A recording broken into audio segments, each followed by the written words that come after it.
బైబిల్లో నుండి ఆలోచన చేద్దాము.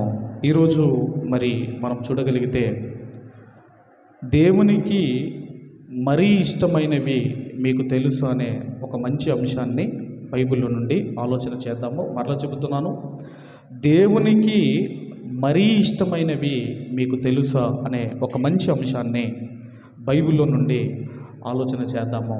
ఈరోజు మనం చూడగలిగితేనండి, మరి మన జీవితాల్లో ఏదో మనం పొందుకోవాలని ప్రార్థనలు చేస్తుంటాం. ఇక్కడున్న మనం అందరం కూడా ఏదో ఒకటి మనకు రావాలి అని మనల్ని ప్రార్థన చేస్తుంటాము. కానీ ఎందుకో దేవుడు దాన్ని మనకు ఇవ్వడు. దేవుడు దాన్ని మనకు ఇవ్వడు. ఎందుకు ఇవ్వడు అన్నది మనం ఆలోచన చేయగలిగితే, ఎందుకు మనము ప్రార్థన చేస్తున్నప్పుడు మనం అనుకున్నది దేవుడు ఎందుకు ఇవ్వటం లేదు, మనం అనుకున్నది దేవుడు ఎందుకు ఇవ్వటం లేదు అన్నది మనకు అర్థం కావాలి. ఎందుకంటే మీరు అడుగుతున్నది అది మీకు ఏదో ప్రమాదాన్ని తీసుకొచ్చేది గనక మనం అడుగుతున్నది దేవుడు మనకి ఇవ్వటం లేదు అని మనకు గుర్తుకు రావాలి. మళ్ళీ చెబుతున్నాను, మనము ఏదైతే నాకు కావాలని ప్రార్థనలో మనం దేవుణ్ణి అడుగుతున్నామో, మనం అడుగుతున్నది దాని వలన ఏదో ప్రమాదము నీకు పొంచి ఉంది, ఏదో అపాయము నీకు పొంచి ఉంది గనకనే దాన్ని దేవుడు నీకు దూరం చేస్తున్నాడు అని మనకు అర్థం కావాలి. ఎగ్జాంపుల్ ఏంటంటే ఇప్పుడు మనము చిన్నపిల్లలు ఉన్నారు అనుకోండి, మన ఇంట్లో చిన్నపిల్లలు ఉన్నారు, వాడు నైఫ్ ఇవ్వమంటాడు. నైఫ్ ఉంటుంది కదమ్మా, కత్తి ఉంటుంది కదా, కత్తి ఇవ్వమంటాడు. ఇప్పుడు వాడు నైఫ్ అడిగాడు కదా, ఆడుకుంటాడని ఒకవేళ అడిగాడు అనుకోండి, మీరు ఇస్తారమ్మా? ఏం చేస్తారమ్మా దాన్ని? వాడు ఆడుకుంటానమ్మా, నైఫ్ అమ్మా, కత్తి అమ్మా, నేను ఆడుకుంటానని ఒకవేళ వాడు మనల్ని అడిగితే, వాడు అడిగాడు కదా అని మనం ఇస్తామా? ఏం చేస్తామమ్మా దాన్ని తీసి వానికి అందనంత దూరంలో మనం పెడతాము. ఎందుకంటే ఒక తల్లికి తెలుసు ఈ నైఫ్ వల్ల వాడికి ఏముంది, ప్రమాదం ఉంది, నైఫ్ వల్ల ప్రమాదం ఉంది. ఇది మీకు అర్థమైతే, ఇది మనకు అర్థమైతే, ఏదైతే మీరు దేవుణ్ణి అడుగుతున్నారో అది మీరు పొందుకోలేకపోతున్నారు అంటే దాని వెనకాల రీజన్ ఒకటే, దానివల్ల మీకేదో అపాయము ప్రమాదం పొంచి ఉంది గనకనే దాన్ని ఏం చేశాడంటే దేవుడు పైన పెట్టాడు. దాన్ని ఇస్తాడు. ఒక టైం వస్తుంది. నైఫ్ వీడు పట్టుకునే టైం ఒకటి ఉంది. ఎప్పుడు వీడికి అన్నీ తెలిసినప్పుడు, వీడి మెచ్యూర్డ్ మైండ్ వచ్చినప్పుడు, అప్పుడు దీనివల్ల ఏంటో ఉపయోగాలు ఉన్నప్పుడు అప్పుడు ఇస్తుంది తల్లి. అలాగే దేవుడు కూడా మనం అడిగింది ఇస్తాడు.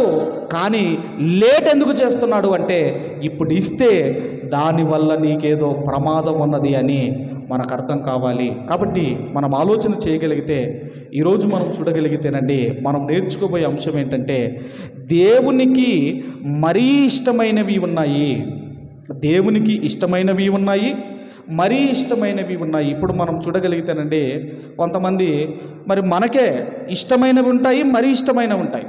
ఏమంటారు కొంతమంది, నాకు చాలా ఇష్టం అండి భోజనం అనుకోండి, బిర్యానీ అనుకోండి, నాకు బిర్యానీ అంటే చాలా ఫేవరెట్ అండి అని మాట్లాడే వాళ్ళు ఉంటారు. అంటే మనుషులకు కూడా ఇష్టమైనవి ఉన్నాయి, మరీ ఇష్టమైనవి ఉన్నాయి.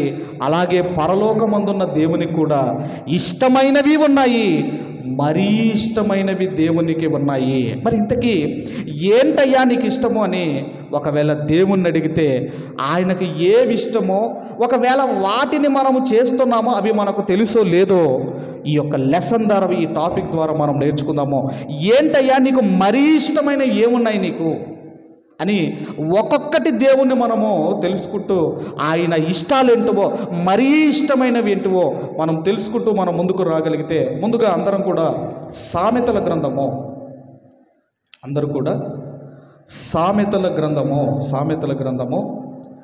21వ అధ్యాయము, సామెతల గ్రంథం 21వ అధ్యాయము, దయచేసి 3వ వచనాన్ని చదువుకుందాము. 3వ వచనాన్ని నీతి న్యాయములను అనుసరించి నడుచుకొనుట బలులను అర్పించుట కంటే యెహోవాకు ఇష్టము. ఏమిష్టమట? ఇప్పుడు నీతి న్యాయములను అనుసరించి నడుచుకొనుట బలులు అర్పించుట కంటే యెహోవాకు ఇష్టము. ఇప్పుడు బలులు అర్పించమన్నది ఎవరు? పాత నిబంధన కాలంలో బలులను అర్పించమన్నది ఎవరు అర్పించమన్నారండి? దేవుడే కదా బలులు అర్పించమన్నాడు. పాత నిబంధనలో దేవుడే బలులు అర్పించమన్నాడు. మరి బలులు అర్పించమన్న దేవుడు ఆయన ఏమంటున్నాడు అంటే, బలులు అర్పించడం ఇష్టమే, కానీ ఆయన ఏమంటున్నాడు? నీతి న్యాయములను అనుసరించి నడుచుకొనుట అది నాకు మరీ ఇష్టము అంటున్నాడు. మరీ ఇష్టము అంటున్నాడు. ఇప్పుడు ఇశ్రాయేల్ ప్రజలు ఏం చేస్తున్నారు అంటే, ఇశ్రాయేల్ ప్రజలు కేవలం బలులు మాత్రమే అర్పిస్తున్నారు.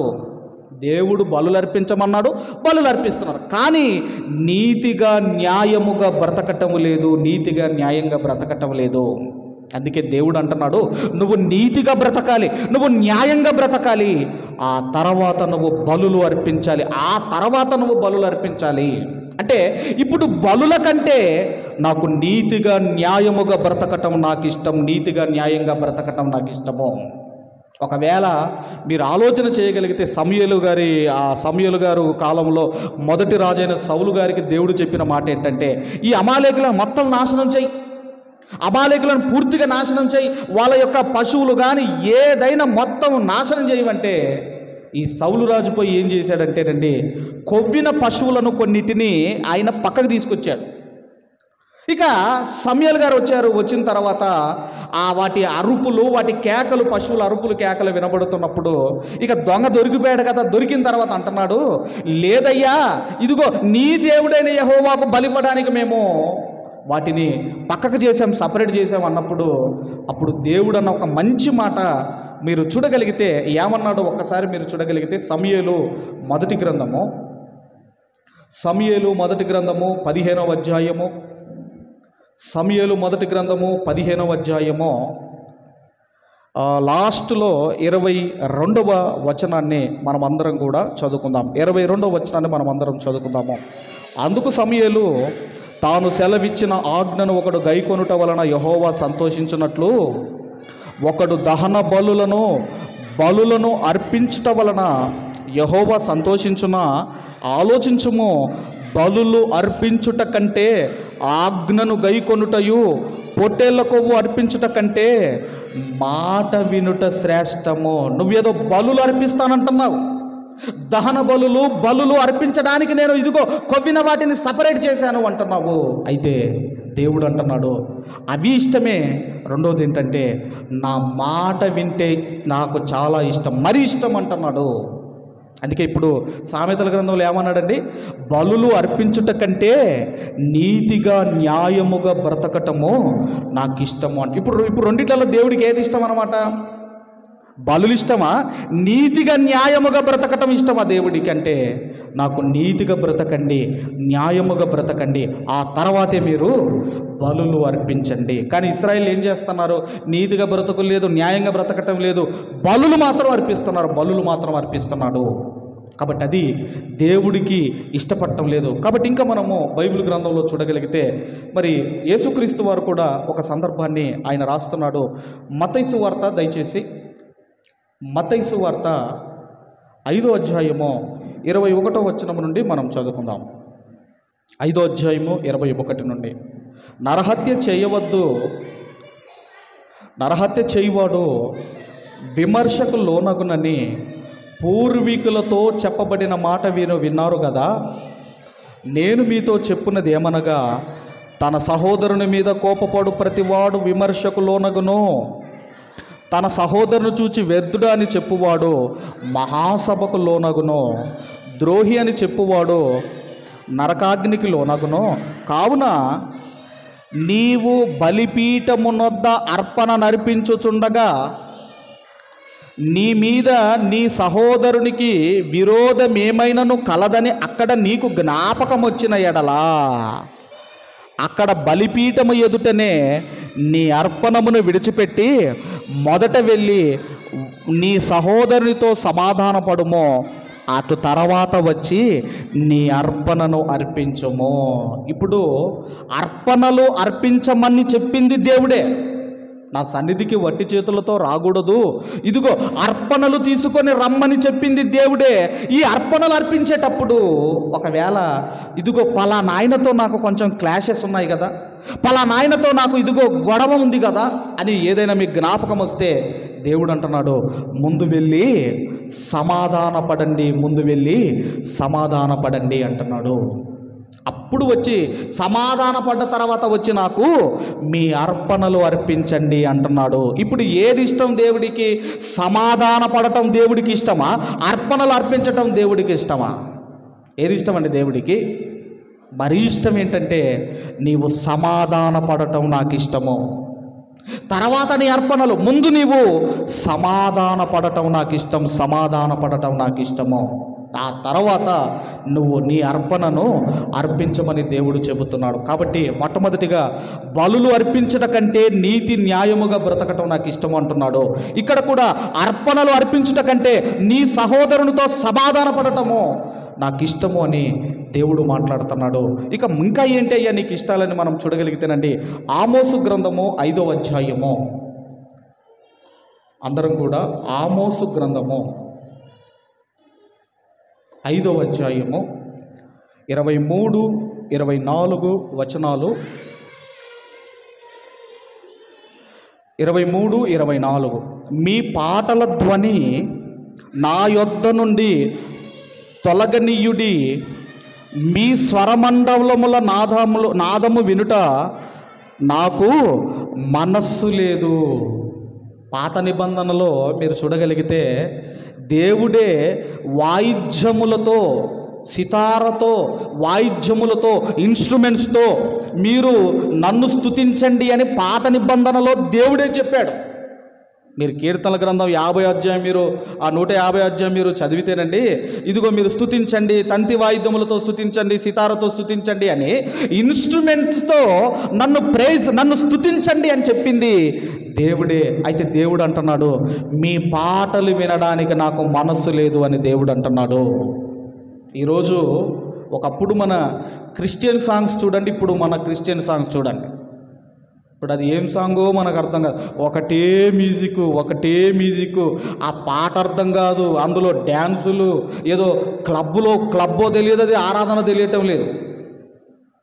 పాట అంటే పాట పాడితే అది ఎలా ఉండాలంటే హృదయములో ఆకట్టుకోవాలి, పాట హృదయములో ఆకట్టుకోవాలి, హృదయములోకి దూరిపోవాలి ఒక పాట పాడితే, అట్లుండాలి. కానీ అసలు ఈ రోజున్న పాటలు మీరు చూడండి, మీరు పాటలు చూడండి, పాటలకున్న ఆ అర్థాలు కానివ్వండి, ఏదేదో అర్థాలు, అసలు ఏం పాడతారో. ఈరోజు ఎన్ని ట్రోల్ చేస్తున్నారు చూడండి, ఎన్ని ట్రోల్ చేస్తున్నారు మన పాటల మీద. కాబట్టి మనం ఆలోచన చేయగలిగితే దేవుడు అంటున్నాడు, మీ పాటలు వినడానికి నాకు మనస్సు లేదు. ఆయనకు మనస్సు లేదండి. ఎందుకంటే ఇంకా ఏమంటున్నాడు చూడండి, 24 వచనం చదవమ్మా. నీళ్లు పారినట్లుగా న్యాయము జరగనీయుడి, నీతిని ప్రవహింపనీయుడి. అంటే నీతిగా, ఇదిగో ఇంకా ఏమంటున్నాడు అంటే నీతిగా న్యాయముగా బ్రతకకుండా వీళ్ళు ఏం చేస్తున్నారంటే కేవలము పాటలు మాత్రమే పాడుతున్నారు. కానీ దేవునికి పాటలు పాడటం కంటే మనిషి నీతిగా న్యాయముగా బ్రతకటం నాకు ఇష్టము అంటున్నాడు. నీతిగా బ్రతుకు, న్యాయముగా బ్రతుకు, ఆ తర్వాత నువ్వు ఎలాగైనా నువ్వు పాడు, నువ్వు వాయిద్యములతో పాడతావో, నువ్వు సోలోగా పాడతావు, ఎలాగైనా పాడు, కానీ ముందు నీతిగా న్యాయముగా నాకు బ్రతుకు. నీతి 24లో నీళ్లు పారునట్లుగా న్యాయమును జరగనీయుడి, గొప్ప ప్రవాహము వలె నీతిని ప్రవహింపనీయుడి. నీతిగా బ్రతకండి, న్యాయముగా బ్రతకండి, అప్పుడు వచ్చి మీరు పాటలు పాడండి. కానీ వీళ్ళు కేవలం పాటలు పాడుతున్నారు, వాళ్ళ జీవితాల్లో నీతి లేదు, న్యాయము లేదు. అందుకే దేవుడు అంటున్నాడు, మీ పాటలు వినడానికి నాకు మనస్సు లేదు అని దేవుడు అంటున్నాడు. ఇంకా మీరు చూడగలిగితే యెషయా గ్రంథంలో కూడా మీరు చూడగలిగితేనండి, 5వ అధ్యాయము, పెద్ద ప్రవక్తలో ఒక ప్రవక్త, యెషయా గ్రంథము 5వ అధ్యాయము 12వ వచనాన్ని చూడండి, 5:12 చూడండి, 5:12 5:12 చదువమ్మా. వారు సితారా స్వరమండల తంబుర సన్నాయులను వాయించుచు ద్రాక్షరసము తాగుచు విందు చేయుదురు గాని యెహోవా పనిని యోచింపరు. ఇక్కడ ఏం చేస్తున్నారు అంటే, ఇశ్రాయేలీలు ఏం చేస్తున్నారు అంటే, వాళ్ళు మ్యూజిక్ ప్లే చేస్తున్నారు, తర్వాత ద్రాక్షరసము తాగుతున్నారు, విందులు చేసుకుంటున్నారు. కానీ దేవుని పని, దేవుని కార్యక్రమాలు, దేవుని పనిని పక్కన పెట్టేశారు. కాబట్టి దేవుడు ఏమంటున్నాడంటే, నువ్వు పాటలు పాడటం కంటే, నువ్వు విందులు చేసుకోవటం కంటే, నువ్వు ద్రాక్షరసం తాగటం కంటే నా పని చెయ్యటము అది నాకు మరీ ఇష్టము, నా పని చేయటం అది నాకు మరీ ఇష్టమని దేవుడు మాట్లాడుతున్నాడు. కాబట్టి పాటలు పాడాలి. ఎప్పుడు పాడాలి అంటే, నువ్వు నీతిగా బ్రతకనప్పుడు, న్యాయముతో బ్రతకనప్పుడు, ఆయన పని చేయనప్పుడు ఎన్ని పాటలు పాడితే ఏంటి మీరు ఆలోచించండి. ఆయన పని చేయనప్పుడు నువ్వు పాటలు పాడితే లాభం ఏంటి మీరు ఆలోచించండి. పని పక్కన పెట్టేశారు, పాటలు మాత్రం పాడుతున్నారు, విందుల్లో ద్రాక్షరసం తాగుతున్నారు. అందుకే ఇంతకుముందు ఆమోసు గ్రంథంలో ఈ పాటల్ని ఏమన్నాడో మీరు చూడగలిగితే, ఇంతకుముందు మనం ఆమోసు గ్రంథంలో ఈ పాటల్ని ఏమన్నాడో చూడండి ఒకసారి. ఆమోసు గ్రంథము 6వ అధ్యాయము 5-6 వచనాలు చూడండి. 5-6 వచనాలు చూడండి. ఏమంటున్నారండి? స్వరమండలముతో కలిసి పిచ్చి పాటలు పాడుచు దావీదు వలె వాయించుచు వాయిద్యములను కల్పించుకొందురు. ఏం పాటలు పాడుతున్నారటమ్మా? ఏం పాటలు పాడుతున్నారట? పిచ్చి పాటలు పాడుచు. అందుకే ఇప్పుడు మీరు చూడండి, ఒక్కసారి మన యూట్యూబ్లో ఈ సండే స్కూల్ పిల్లల యొక్క క్రిస్మస్ పర్ఫార్మెన్స్ అని ఒక్కసారి కొట్టండి.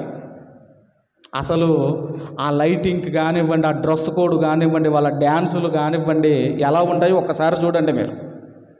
అందుకే దేవుడు అంటున్నాడు, ఏమంటున్నాడు అంటే, స్వరమండలముతో కలిసి పిచ్చి పాటలు పాడుచు దావీదు వలె వాయించు వాయిద్యములను కల్పించుకొందురు. కాబట్టి దేవుడు అంటున్నాడు, ఒకప్పుడు పాటలు పాడమని చెప్పింది దేవుడే, కానీ ఆయన అంటున్నాడు, మీ పాటలు వినడానికి నాకు మనస్సు లేదు. ఎందుకంటేనండి, నీతిగా న్యాయముగా మనిషి బ్రతకనప్పుడు దేవుడు బాధపడతాడు, దేవుడు దుఃఖపడతాడు. నువ్వు దుఃఖపడేవాడికి పాటలు వినిపిస్తే ఎలా ఉంటుందండి? దుఃఖపడేవాడికి పాటలు వినిపిస్తే ఎలా ఉంటుంది? అందుకే అంటున్నాడు, నాకు మీ పాటలు వినే మనసు. బాధతో ఉన్న వ్యక్తికి పాటలు వినిపించండి. వింటాడా? అసలే బాధతో ఉన్నాడు, బాధతో ఉన్నవాడికి పాటలు వినిపించండి, వినడు పాటలు. అందుకే ఏమన్నాడు ఆయన? సామెతల గ్రంథంలో కూడా చూడండి ఏమన్నాడు. సామెతల గ్రంథంలో, దయచేసి సామెతల గ్రంథము 25వ అధ్యాయము 20వ వచనం చూడండి. 25వ అధ్యాయం 20వ వచనం చూడండి. దుఃఖ చిత్తునికి పాటలు వినిపించువాడు చలిదినమున బట్ట తీసివేయువానితో. అంటే అసలే చలి పెడుతుంటే బట్టలు తీసేస్తే ఎలా ఉంటుందో, దుప్పట్లు తీసేస్తే ఎలా ఉంటుందో, దుఃఖముతో ఉన్నవాడికి పాటలు వినిపిస్తే అలాగే ఉంటుంది. అందుకే వీళ్ళు న్యాయంగా బ్రతకటం లేదు. ఒకవైపు విందులు చేసుకుంటున్నారు, ద్రాక్షరసము చేసుకుంటున్నారు, అన్నీ చేసుకుంటున్నారు, కానీ పాటలు పాడుతున్నారు. దేవుడు అంటున్నాడు, నాకు మనస్సు లేదు. కాబట్టి ఆయన మన పాటలు వినాలి, ఆయనకి ఇష్టపడాలి అంటే వాటికంటే ముఖ్యం ఏంటంటే, నువ్వు న్యాయంగా బ్రతుకో, నీతిగా బ్రతకని దేవుడు చెబుతున్నాడు. ఎక్కడైనా కానివ్వండి, మీ ఆఫీసులో కానివ్వండి, మీ ఉద్యోగాల దగ్గర కానివ్వండి, మీ ఇంటి దగ్గర కానివ్వండి, ఎక్కడైనా కానివ్వండి, న్యాయం నీతి న్యాయంగా మీరు బ్రతకండి, అది నాకు మరీ ఇష్టం అంటున్నాడు. ఎవరు ఎలాగైనా బ్రతకనివ్వండి, అది మీకు అనవసరం, అది మీరు కేర్ చేయకండి. మీరు మాత్రము నీతిగా న్యాయంగా బ్రతకండి. ఎక్కడైనా కానివ్వండి నీతిగా న్యాయంగా బ్రతకండి. అది దేవుడు మరీ ఇష్టపడతాడు. ఇప్పుడు ఏం చెప్పుకున్నామమ్మా? మొదటిది ఏంటిదండి? బలులు అర్పించుట కంటే నీతిగా న్యాయంగా బ్రతకటం నాకు ఇష్టం అన్నాడు. అర్పణలు అర్పించటం కంటే నీ సహోదరునితో సమాధాన పడటం నాకు మరీ ఇష్టం అంటున్నాడు. ఇక్కడ ఏమంటున్నాడంటే, నువ్వు పాటలు పాడటం కంటే నువ్వు నీతిని జరిగించటం, నీవు న్యాయమును జరిగించటము అది నాకు ఇష్టము, అది నాకు ఇష్టం, మరీ ఇష్టం, అది నాకు చాలా ఇష్టము, చాలా ఇష్టం అంటున్నాడు. ఇంకా ఇలా చెప్పుకుంటూ వెళితే మరొకటి కూడా మీరు చూడగలిగితే యెషయా గ్రంథము మొదటి అధ్యాయము, యెషయా గ్రంథము మొదటి అధ్యాయము, యెషయా గ్రంథము మొదటి అధ్యాయము, దయచేసి 15వ వచనాన్ని మనం అందరం కూడా చదువుకుందాం. 15వ వచనాన్ని మనం అందరం కూడా చదువుకుందాం. చదవమ్మా.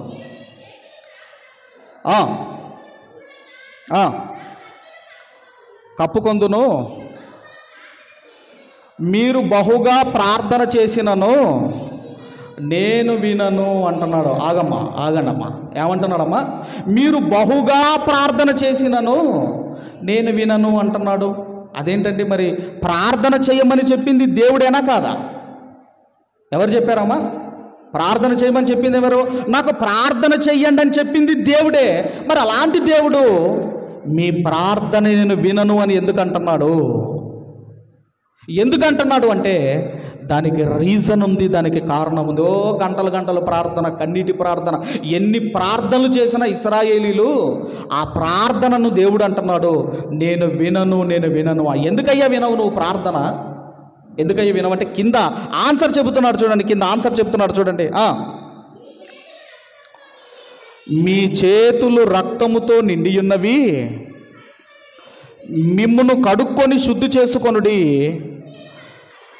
మీ దుష్క్రియలు నాకు కనపడకుండా వాటిని తొలగింపుడి, కీడు చేయుట మానుడి, మేలు చేయ నేర్చుకొనుడి, న్యాయము జాగ్రత్తగా విచారించుడి, హింసించబడు వానిని విడిపించుడి, తండ్రి లేని వానికి న్యాయము తీర్చి విధవరాలి పక్షముగా వాదించుడి.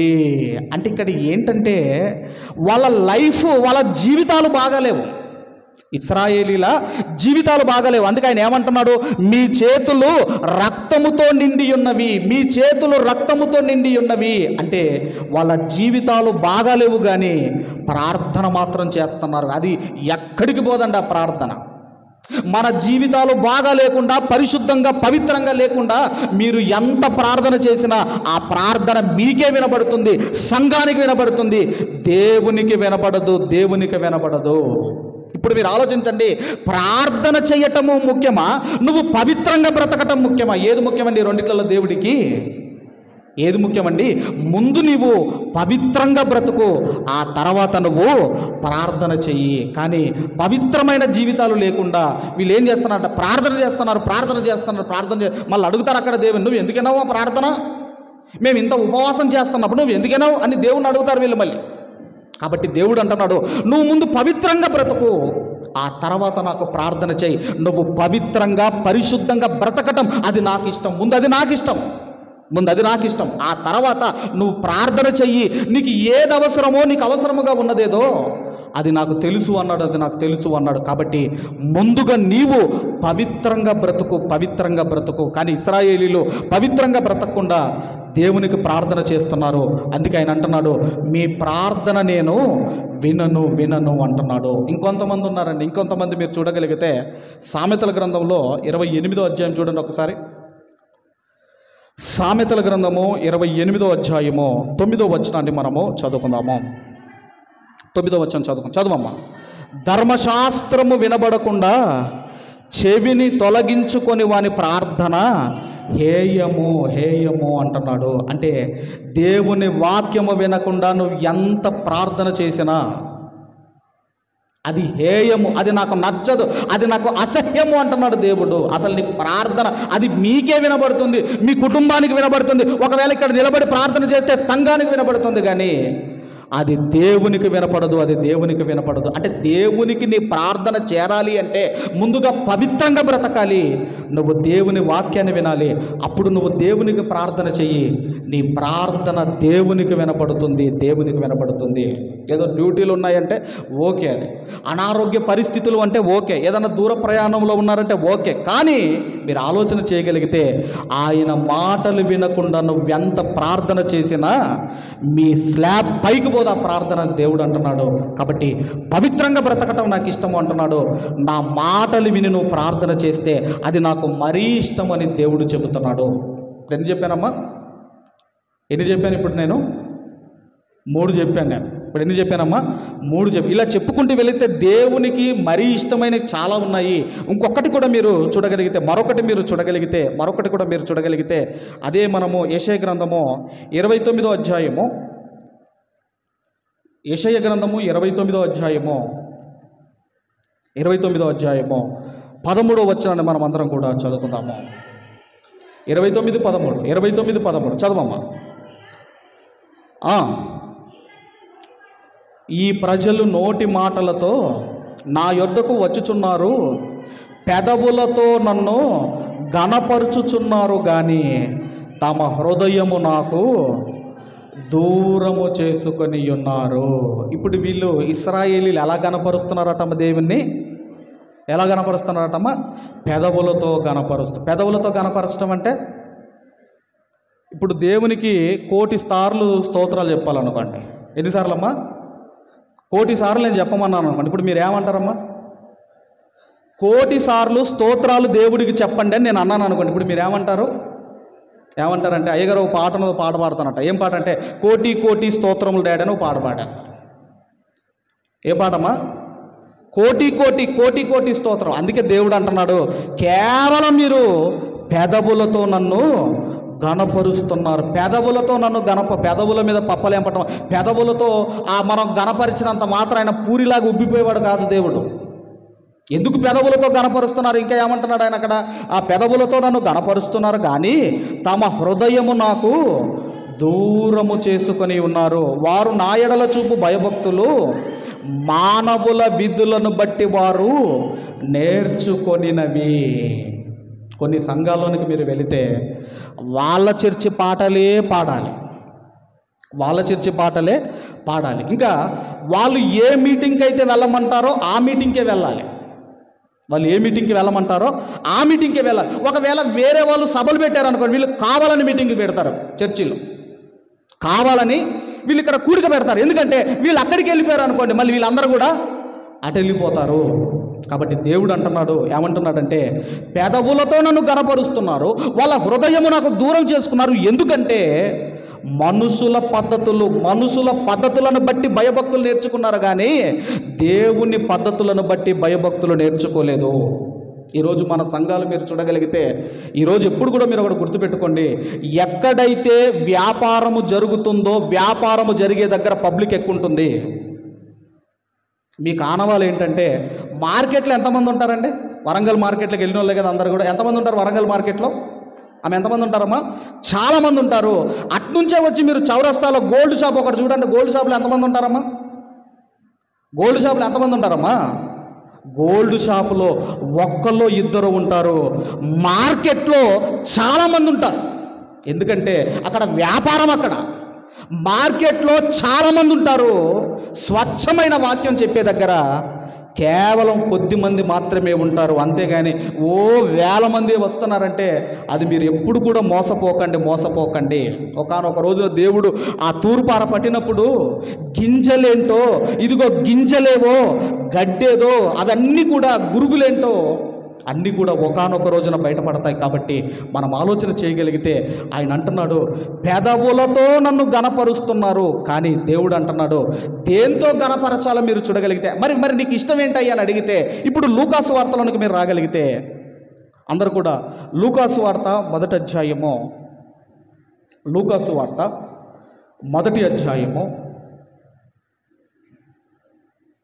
46వ వచనాన్ని మనం అందరం కూడా చదువుకున్నాం. మొదటి అధ్యాయము 46వ వచనం 46 చదవమ్మా. అప్పుడు మరియా ఇట్లా నేను, నా ప్రాణము ప్రభువును గణపరుచుచున్నది. అంటే ఇప్పుడు దేవుణ్ణి పెదవులతో గణపరచాలా, ప్రాణముతో గణపరచాలా? దేంతో గణపరచాలమ్మా? ఇప్పుడు దేవుడికి ఏది ఇష్టమమ్మా?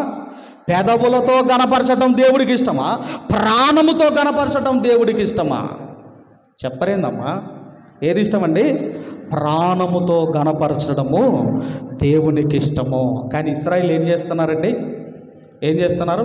కేవలం స్తుతి స్తుతి స్తుతి స్తుతి ఇదే అంటున్నారు, కానీ ప్రాణముతో దేవుణ్ణి గణపరచటం లేదు. అందుకే ఆయన అంటున్నాడు, ప్రాణముతో నన్ను గణపరచటము నాకు మరీ ఇష్టము, నాకు మరీ ఇష్టము అంటున్నాడు. ఇక మరొకటి కూడా త్వరగా మనం చూసుకొని ముందుకు వెళ్ళగలిగితే మత్తయి సువార్త దయచేసి మత్తయి సువార్త మరొకటి కూడా చూసుకుందాము. 6వ అధ్యాయము, మత్తయి సువార్త 6వ అధ్యాయము 17వ వచనాన్ని మనం చదువుకుందాం. 6వ అధ్యాయం 17వ వచనం, 6:17 చదవమ్మా. ఉపవాసము చేయుచున్నట్టు మనుషులకు కనబడవలనని కాక రహస్యమందున నీ తండ్రికే కనబడవలనని నీవు ఉపవాసము చేయునప్పుడు నీ తల అంటుకొని నీ ముఖము కడుక్కొనుము. అప్పుడు రహస్యమందు చూచుచున్న నీ తండ్రి నీకు ప్రతిఫలం ఇచ్చును. అంటే ఉపవాసం చేస్తున్నప్పుడు ఎలా చేయాలమ్మా? ఎలా చేయాలమ్మా? సీక్రెట్గా చేయాలి. ఎవరన్నా వచ్చినప్పుడు మొహం ఇట్లా పెట్టుకున్నారు అనుకోండి, ఇప్పుడు వాళ్ళు అడుగుతారు, ఏంటంటే మొహం అంతా ఒకలాగున్నదంటే ఇప్పుడు వాళ్ళు అడుగుతారు. ఇప్పుడు నువ్వేం చెప్పాలమ్మా? ఏం చెప్తాలమ్మా? కాబట్టి దేవుడు అంటున్నాడు, నువ్వు ఉపవాసం చేస్తున్నప్పుడు మనుషులకు కనబడవాలని కాదు. అంటే దాని అర్థం ఏంటంటే, మనుషులకు కనబడాలని ఉపవాసం చేసేవాళ్ళు కూడా లేకపోలేదు. అందుకే దేవుడు అంటున్నాడు, రహస్యమందున్న నీ తండ్రి చూచున్నట్లు ఆయనకు కనబడున్నట్లు మీరు ఉపవాసం చేసేటప్పుడు మన ముఖము కొంచెము వీక్ అవ్వటం కానీ ఏం చేయాలంటే ఊకే మనము సోప్ పెట్టి కడుక్కోవటం ఇలా మనం చేసినప్పుడు ఏమవుతుందంటే రహస్యంగా మనము చేస్తే దేవుడు చూస్తాడు. అయితే దేవుడు అంటున్నాడు, ఉపవాసము చేస్తున్నారు ఇశ్రాయేల్ కూడా, కానీ అందులో ఒకటి ఏం మిస్ అయిందో మీరు చూడగలిగితే మనందరం కూడా జకరయ గ్రంథము 7వ అధ్యాయము 4-5 వచనాలు మనము చదువుకుందాం. జకరయ గ్రంథము 7వ అధ్యాయము 4-5 వచనాలు, 4-5 వచనాలు చదువుకుందామమ్మా. చదువమ్మా. సైన్యములకు అధిపతియగు యెహోవా వాక్కు నాకు ప్రత్యక్షమై సెలవిచ్చినది ఏమనగా, దేశపు జనులందరికీ యాజకులకును నీవి మాట తెలియజేయవలెను. ఈ జరిగిన 70 సంవత్సరములు యూదులు, మరి ఈ యూదులు బెన్యామీలు ఎక్కడికి వెళ్ళారంటే బబులోను చెరకు వెళతారు. ఏ చెరకు వెళ్తారండి? నెబుకద్నెజర్ రాజు పట్టుకొని వెళ్తాడు కదా, చెరలోనికి తీసుకొని వెళ్తాడు కదా. ఎన్ని సంవత్సరాలు అంటే 70 సంవత్సరములు యెరూషలేము విశ్రాంతి దినములను పాటించాలి అని ప్రవచనం ఉన్నది. ఎందుకు 70 సంవత్సరాలు అంటే దేవుడు ఒకటి చెప్పాడండి, ఏంటంటే 6 సంవత్సరాలు మీరు భూమిని పంట వేసుకోండి, 7వ సంవత్సరమున దానికి రెస్ట్ ఇవ్వండి అన్నాడు దేవుడు. పాత నిబంధన గ్రంథం మీరు చదివితే ఆ 6 సంవత్సరాలు మీరు కష్టపడండి, భూమిని దున్నండి, 7వ సంవత్సరం రెస్ట్ ఇవ్వండి, దానికి భూమికి సెలవు ఇవ్వాలి, రెస్ట్ ఇవ్వాలి. అప్పుడు ఇశ్రాయేలు అడిగారు, మరి 6వ సంవత్సరము మరి ఆ 7వ సంవత్సరం పంట ఎలాగయ్యా అన్నప్పుడు దేవుడు ఏమన్నాడంటే 6వ సంవత్సరంలోనే 7వ సంవత్సరానికి కావలసిన పంట, 2 సంవత్సరాలకు కావలసిన పంట దేవుడు పండిస్తాను అంటే ఇశ్రాయేలీలు దేవుని మాటను వినకుండా ఏం చేశారంటేనండి 7వ సంవత్సరం కూడా వీళ్ళు ఏం చేశారంటే పంటను పండించడం. అందుకే దేవుడు అన్నాడు 70 సంవత్సరాల విశ్రాంతి యెరూషలేముకు అవసరం అన్నాడు. అందుకేనండి ఈ యూదులు ఎక్కడికి వెళ్ళారంటే బబులోను చెరకు వెళ్ళి 70 సంవత్సరాలు ఉన్నారు అక్కడ. చెరలో ఎన్ని సంవత్సరాలు? 70 సంవత్సరాలు ఉన్నారు. ఆ 70 సంవత్సరాలు ఏటేటా 5వ నెల 7వ నెల మీరు ఉపవాసముండి దుఃఖము సలుపుచూ వచ్చినప్పుడు ఎప్పుడెప్పుడు ఉన్నారటమ్మా? ఎప్పుడెప్పుడు ఉన్నారట? 5వ నెల 7వ నెల. 5వ నెల అంటే మనమే ఈ నెలలు కాదమ్మా, వాళ్ళే వేరే ఉంటాయి నెలలు. అర్థమైందమ్మా? 5వ నెల 7వ నెల వీరు ఉపవాసం ఉన్నారట అండి. ఉపవాసం ఉండి దుఃఖము సలుపుచు వచ్చినప్పుడు నా యందు భయభక్తులు కలిగియే ఉపవాసం ఉంటిరా. అంటే ఇప్పుడు నేను అడుగుతున్నాను, దేవునికి ఉపవాసం ఉండటం ఇష్టమా, దేవునికి భయభక్తులు కలిగి ఉండటం ఇష్టమా? ఏది ఇష్టమమ్మా? అంటే యూదులు ఉపవాసం ఉంటున్నారు, దుఃఖపడుతున్నారు, కానీ వాళ్ళకి ఏమి లేదు, భయము లేదు, భక్తి లేదు. అంటే ఇప్పుడు దేవుడికి ఏది ఇష్టం? అది ఉపవాసం ఉండటం ఇష్టమా, భయభక్తులతో ఉండటం ఇష్టమా అంటే దేవునికి భయభక్తులతో ఉండి అప్పుడు ఉపవాసం చెయ్యి. అంతేగాని ఇవి లేకుండా ఉపవాసం ఉంటే అది దేవునికి ఇష్టము కాదు, అది దేవునికి ఇష్టము కాదు. ఇలా చెప్పుకుంటూ వెళితే చాలా ఉన్నాయి. చివరిగా మరొకటి చూసుకొని మనమందరం కూడా ముందుకు వెళదాము. చివరిగా అదే మత్తయి సువార్త మరలా 23వ అధ్యాయము, మత్తయి సువార్త 23వ అధ్యాయము 23వ వచనాన్ని మనం చదువుకుందాము. 23వ అధ్యాయము 23వ వచనాన్ని మనం చదువుకుందాం. 23 చదవమ్మా.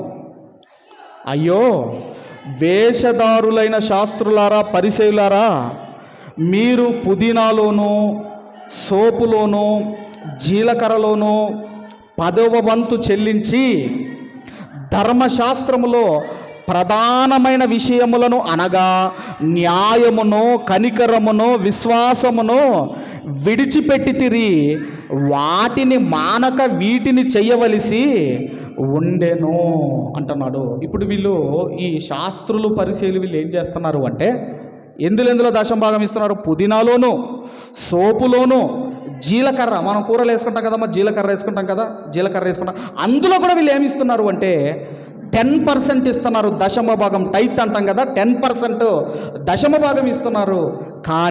కానీ వీటికంటే మరీ ఇష్టము దేవునికి ఏంటంటే న్యాయమును, కనికరమును, విశ్వాసమును విడిచిపెట్టితిరి, వాటిని మానక వీటిని చేయవలసి ఉండెను. నువ్వు దశమ భాగం అర్పించటం కంటే వీటి కంటే నాకు న్యాయం ఇష్టము అంటున్నాడు, నాకు కనికరం ఇష్టము అంటున్నాడు, నాకు విశ్వాసం ఇష్టము అంటున్నాడు.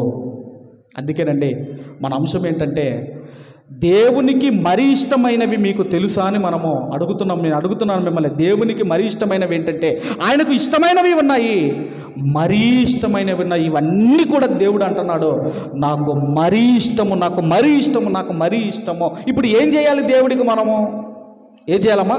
ఉపవాసం ఉండాలా, భయభక్తులతో ఉండాలా? ఇప్పుడు 10% దేవునికి చెల్లించాలా, లేదంటే నీతి న్యాయములు కనికరముగా బ్రతకాలా? ఏది మనం చెయ్యాలి? మనము పెదవులతో గణపరచాలా, ప్రాణముతో మనం దేవుని గణపరచాలా, బలులు అర్పించాలా, నీతిగా న్యాయంగా బ్రతకాలా? మనము పాటలు పాడాలా? మనం ఏం చేయాలి? కాబట్టి దేవునికి మరీ ఇష్టమైనవి మనము చెయ్యాలి. అప్పుడు దేవుడు ఆయన ఇష్టపడతాడు, ఆయన ఆనందపడతాడు. అలా బైబిల్ గ్రంథంలో మరి చాలామంది ఉన్నారు. మనందరికీ తెలుసు దావీదు గారి గురించి దేవుడిచ్చిన స్టేట్మెంట్ మనందరికీ తెలుసు. అపోస్తల కార్యం 13వ అధ్యాయం 22వ వచనంలో అన్నాడు, ఇదిగో దావీదు నా ఇష్టానుసారుడైన. 23వ వచనంలో ఏమన్నాడమ్మా? 23లో అపోస్తల కార్యములో 13వ అధ్యాయము 23వ వచనాన్ని చదువుకుందాం. 13:23 అపోస్తల కార్యములు 13:23 చదవమ్మా.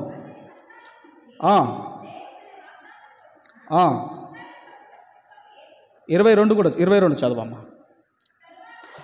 తర్వాత అతను తొలగించి దావీదును వారికి రాజుగా ఏర్పరచెను.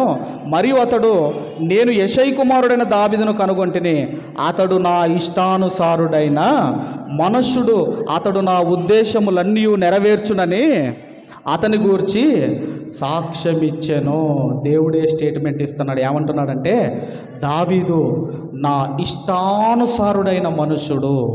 ఆయన ఇష్టాలు ఎప్పుడు తెలిసాయంటే దివారాత్రములు దేవుని గ్రంథాన్ని ధ్యానించాడు గనక దేవునికి ఏది ఇష్టమో, దేవునికి ఏది అసహ్యమో ఇవన్నీ తెలుసుకున్నాడు. ఆయనకిష్టమైన కార్యాలే దావీదు గారు చేశారు. అందుకే ఎక్కడికి వెళ్ళాడంటే దేవునికి ఇష్టమైన చేసిన వాడు గనకనే సింహాసనం మీదకి వెళ్ళి 40 సంవత్సరములు ఇశ్రాయేలులను పరిపాలించిన ద వెరీ బెస్ట్ కింగ్ ఎవరైనా యూదుల్లో ఉన్నారు అంటే మొట్టమొదటిగా మనం చెప్పుకునేది ఎవరంటే దావీదు రాజు. అందుకే రాజుల గురించి దేవుడు చెబుతూ నువ్వు దావీదు వల్ల యథార్థంగా ప్రవర్తించలేదు, నువ్వు దావీదు వల్ల నడుచుకోలేదు అంటే రాజులకు ఒక రోల్ మోడల్గా దావీదు గారు ఉన్నారు. అంటే ఆయన దేవునికి ఇష్టానుసారుడుగా బ్రతికాడు. చివరిగా యేసుక్రీస్తు వారు కూడా ఒక మాట అంటున్నారు, అది చూసుకొని మనం ముగించుకుందాం. ఇంతకుముందు బైబిల్ రీడింగ్లో మనం చదువుకున్నాం. 8వ అధ్యాయం యోహాను సువార్త 8వ అధ్యాయము 29వ వచనాన్ని మనమందరం కూడా చదువుకుందాం. 8:29 చదవం. నన్ను పంపినవాడు నాకు తోడై ఉన్నాడు, ఆయనకిష్టమైన కార్యములు నేనెల్లప్పుడూ చేయుదును. ఆయనకిష్టమైన కార్యములు నేనెల్లప్పుడూ చేయుదును. మీకు ఇష్టమైంది చేసి అది దేవుడికి నచ్చుతుందిలే అనుకుంటే అది దేవుడికి నచ్చదు. అది దేవుడికి నచ్చదండి. దేవుడికి ఏది ముఖ్యమో, దేవుడికి ఏది ప్రాముఖ్యమో, దేవుడికి ఏది ఇష్టమో, దేవుడికి ఏది మరీ ఇష్టమో దేవుడు బైబిల్ గ్రంథంలో చెప్పాడు. అందుకే ఆయనకు ఇష్టమైన కార్యములే నేనెల్లప్పుడూ చేస్తాను. ఒకరోజేమో దావీదు గారు సింహాసనం మీదకి వెళితే యేసుక్రీస్తు వారు తండ్రి కుడిపార్శ్వమునకు మీదికి ఆయన కుడిపార్శ్వంలో కూర్చుండి సర్వాధికారిగా ఈరోజు ఆయన పాలిస్తున్నాడు, పరిపాలిస్తున్నాడు. కాబట్టి దేవునికి మరీ ఇష్టమైనవి చెయ్యండి. మీరు అడగక మునిపే మీకు అక్కరగా ఏది అవసరం, మీకు ఏది అవసరమో అది దేవుడు మీ కాళ్ళ దగ్గర దేవుడు పడేస్తాడు. అలా దేవునికి ఇష్టమైనవి మనం చేసుకుంటూ వెళ్ళాలి. భక్తులు అదే చేశారు. వాళ్ళకు నచ్చినవి చంపుకున్నారు, దేవునికి ఇష్టమైనవి చేసుకుంటూ వెళ్ళిపోయారు. కాబట్టి దేవునికి ఇష్టమైనవి చేద్దాము. దేవుని నుండి అనేకమైన మేళ్ళు దీవెనలు పొందుకుందామని కోరుకుంటూ ఈ మాటలు ముగిస్తున్నాను. దేవుడు మనందరిని దీవించి ఆశీర్వదించునుగాక. ఆమేన్, ఆమేన్. ఈ సమయంలో